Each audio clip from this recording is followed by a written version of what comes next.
आखिर कसरी कोही यति पूर्ण हुन सक्छ? आखिर कसरी कोही यति सम्पूर्ण हुन सक्छ? निर्मल हुन सक्छ, निवार्द हुन सक्छ, निर्दोष हुन सक्छ। तिमी त सम्पूर्णताको प्रतीक हौ।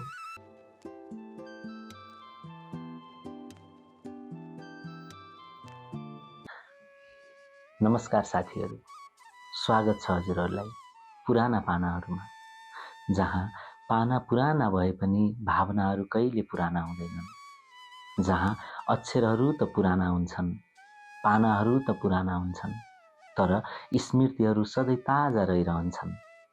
हुनसक्छ वर्तमानमा ती पानाहरू पल्ट्याउँदा पानामा मसीको सुगन्ध नआउला, अक्षरहरूमा मसीको सुगन्ध नआउला, तर जब जब म ती पानाहरू पल्टाउने गर्छु, ती पानाहरूले मलाई फेरि त्यही ठाउँमा उभ्याउँछन् जहाँ बसेर मैले ती पानाहरूमा पहिलोपटक कोरेको थिएँ। त्यही दिन, त्यही समय, त्यही भावना, त्यही क्षण, त्यही मिठा नमिठा अनुभवहरू। यसरी भन्नुपर्दा ती पानाहरू मेरो लागि अतीतमा पुग्ने सुनौलो ढोकाहरू हुन्। आउनुहोस्, स्वागत छ हजुरहरूलाई पुराना पानाहरूमा।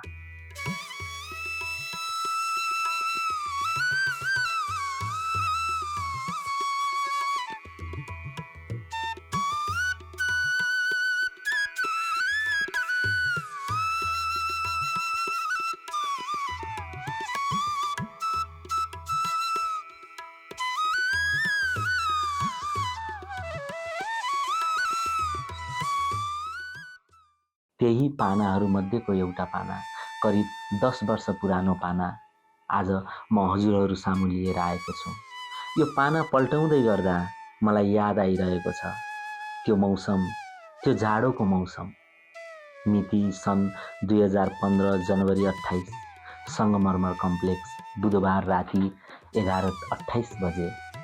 र मलाई याद आइरहेका छन् त्यो बेला मसँग सँगै रहने साथीहरू, मधुसूदन, निरज, मिथिलेश दाई, अशोक भाइ, चिरन दाई, जसलाई म त्यो बेलामा कविता लेख्न साथ सुनाउने गर्थेँ, चाहे दिउँसो होस् चाहे राति।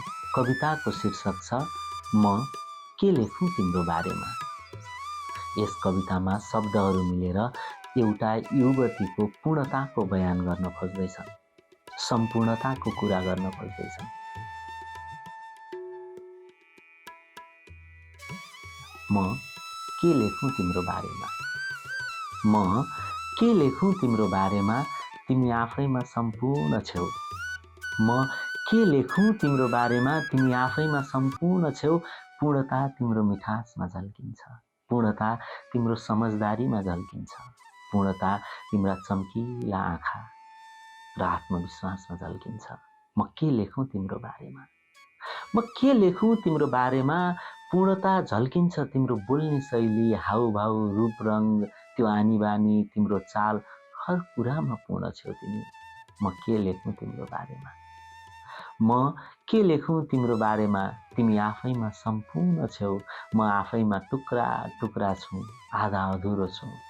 म जति कल्पना गर्छु एउटा जीवन साथीको, तिमीसँग बोल्छु त अचम्भित हुन्छु, तिमीसँग बोल्छु त झसङ्ग हुन्छु, किनकि मेरो कल्पनाको हर एक रङ सब तिमीमै पाउँछु।